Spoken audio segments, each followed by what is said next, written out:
we just have to attach the string, right? All right, gather around, everyone. Oh, Shenyun's calling us!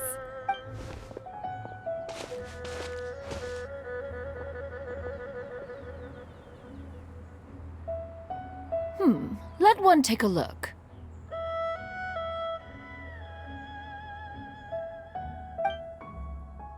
Wow! Ganyu and Shenhe made a scissor-tailed swallow! It's so pretty. Yep. The coloring makes it look a lot like Master. If the tail wasn't split in two like that, it might even be a spitting image. If you look closely, there are a few spots where the colors go outside the lines. Did you? I did the painting. I stared at the paper for quite some time, but I simply could not recall the coloring of any bird. Or should I say that I'm too familiar with her crane form? Even when she stands before us in human form, all I can see is blue and white.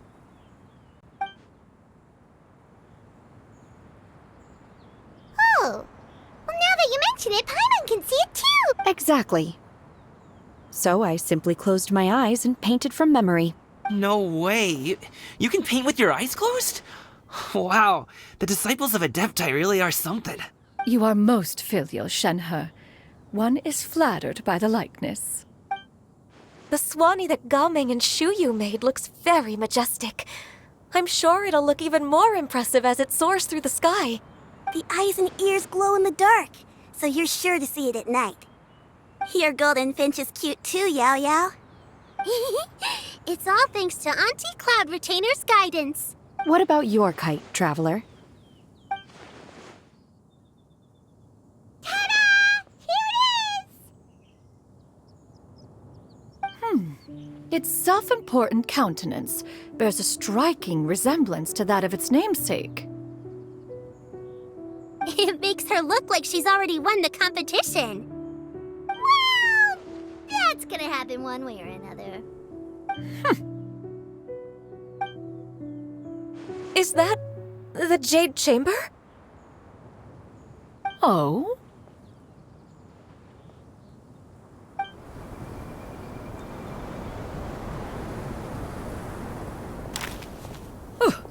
Who dares attempt such a flagrant display of impropriety by releasing a kite into one's territory without one's permission? Oh, and to do so by making use of this crude piece of mortal machinery. One simply must know who it is that possesses such impertinence. Continue attaching the strings, everyone. One will be but a moment. Cloud Retainer? Traveler, Paimon, could I trouble you to go after Cloud Retainer? Master's going to be okay, right? I'm more worried about the person who released the kite. Looks like we can glide over.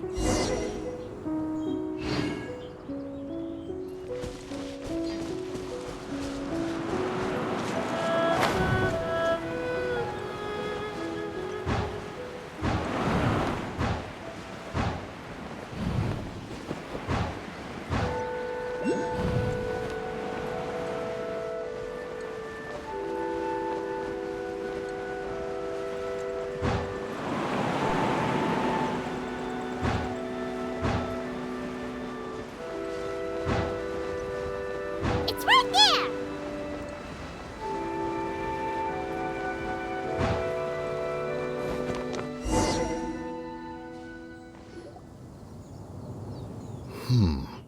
This Fontanian device of mechanical motion is quite curious indeed. Now is hardly an opportune time for your musings. Someone among us was not sufficiently attentive, and now that... Calm yourself.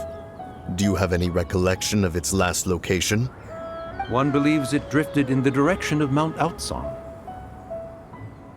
Perhaps it is mere happenstance, but one feels a certain sense of dread at the thought. Your concern is misplaced, surely. Cloud Retainer is either in the city looking after her disciples, or secluded in her abode attending to her research. She will not notice that kite. On the subject of said kite, however, one simply must remark on the genius of its windless lift technology. Still thy tongue. If Cloud Retainer were to hear you profess such a thing, we can both say farewell to any further use of the Supreme Cuisine Machine. One presumes that this kite belongs to you. Huh? Regard the situation with which we are now confronted. This is all your fault. One's fault. One seems to recall that releasing the kite was no solitary endeavor. Say something, Mountain Shaper. Surely you can think of something to appease her. Further explanation shall only fan the flames of her wrath. It would be better to stay silent and retire at the earliest opportunity. We can hardly avoid her forever. That may suffice during Lantern Rite. But what about the Moon Chase Festival? Sooner or later, she will discover our true identity. Hello? Go retrieve the kite. Absolutely not. You retrieve it. That is not our kite. Oh, so an adeptus such as oneself is mistaken then? Ah, you're an Adeptus? Please forgive us. I truly possess no inkling of who could have released a kite into your esteemed domain. Pray, who could be responsible for such wanton behavior? Verily, verily, we were but delighting in the surrounding scenery. This locale is home to such exquisite... mint! Well, and if that's all, then we'll just be on our way. We finally caught up.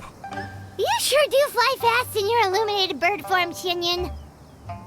Mooncarver? Mountain Shaper? What are you doing here? You!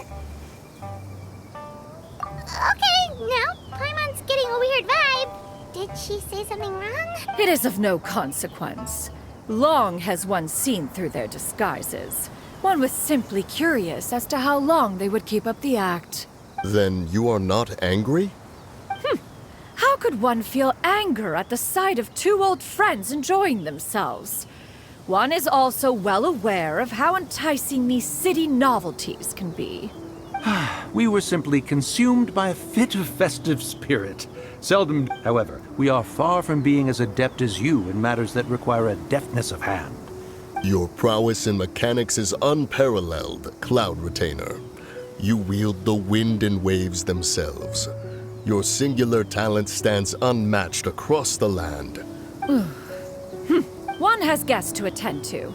We will have to convene again some other time. Traveler, Paimon, do try to keep up. We're leaving already?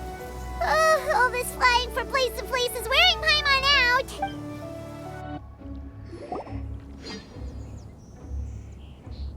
They're back.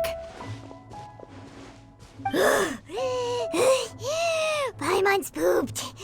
Hi. Why are there only two of you left? After you left, Yao Yao and Shu Yu tired themselves out playing with their kites. Gao Ming offered to escort them home. Before he left, he said something that I don't quite understand. Oh? What did he say? He said, a kite is always tied down no matter how far it flies or how high it soars.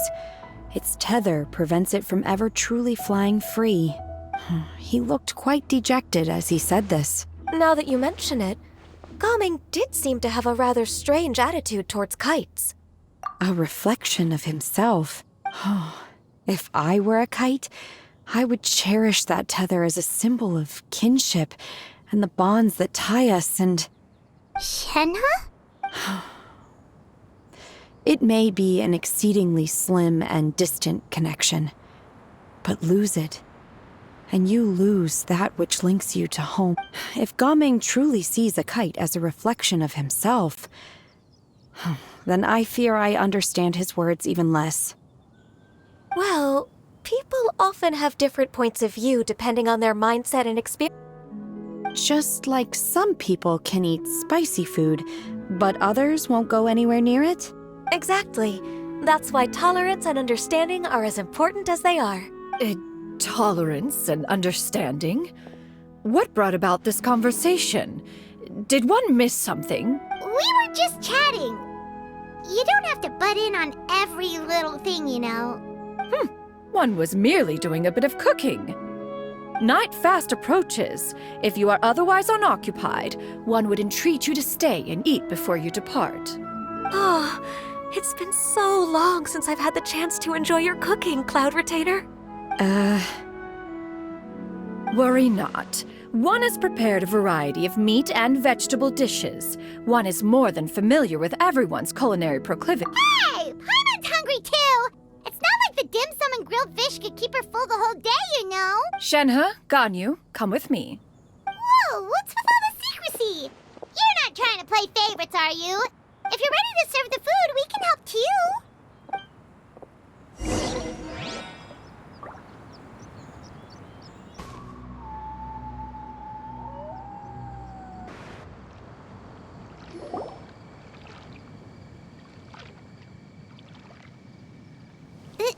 This is...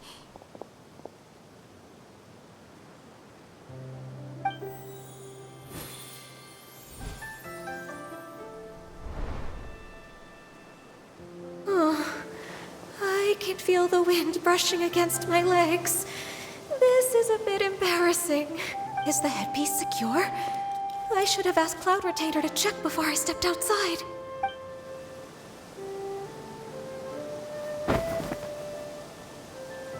How do we look? She asked them just like that? You look pretty too, Ganyu!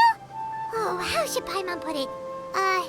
You both look so elegant and refined! Given that one employed the services of the best tailor in all of Liyue. What colors have you been partial to lately, Shenhe and Ganyu? Lately? Why is Cloud Retainer suddenly asking about what colors we like? I like black. One is gratified to see one's disciple has inherited one's own tastes. The color black doesn't get dirty easily. A virtue I've come to value recently. And you, Ganyu? I favor blue and black. And the material is sufficiently comfortable, yes? Yes, very. I simply cannot thank you enough, Cloud Retainer. Thank you, Master.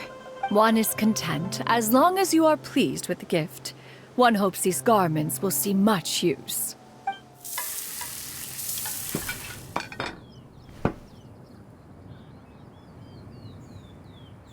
Seems like your supreme cuisine machine is just getting better and better, Shenyan! This golden crab's particularly good. The shell's deliciously crunchy, and the meat inside is so succulent and sweet! Paimon can't stop eating. It's a good thing Gaming isn't here, or Paimon would have to duel him for the food. You know, with chopsticks. He traveled all this way on account of the kite-making workshop, and he spent the whole afternoon looking after Shuyu. Oh well, one will just have to extend one's thanks in person. It's rare for someone to make such a good impression on you, Cloud Retainer. One has high standards. He appears to be a young man of much merit, and one is not the type who would see such potential squandered. It appears that he wishes to break free from the kite string that tethers him. Kite string? Huh, what strange metaphors you speak in, Shenhe.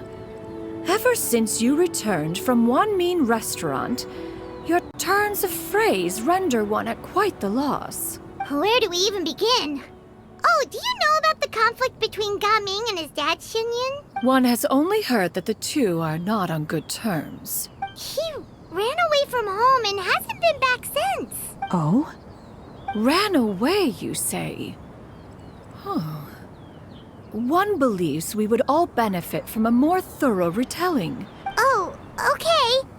Paimon just hopes he won't mind. What? This shall not do. Lantern Rite fast approaches. We must make haste. As one was contacting various tailors around Liyue, one could not help but be reminded of Menogius. He possessed a singular talent for clothing design. He had an exquisite eye, not just for fabric selection and color pairing, but also for what accessories could best accentuate a garment's overall styling. At a gathering of Adepti, Bonanis once complained in secret to some of the ladies in attendance that the skirt Minogius. However, when one asked Minogius his opinion, he remarked that the train of the skirt would serve to enhance her adeptal countenance by exemplifying a certain elegance. And later... one seems to have strayed off topic. One means to say that Lantern Rite should be a day of reunion.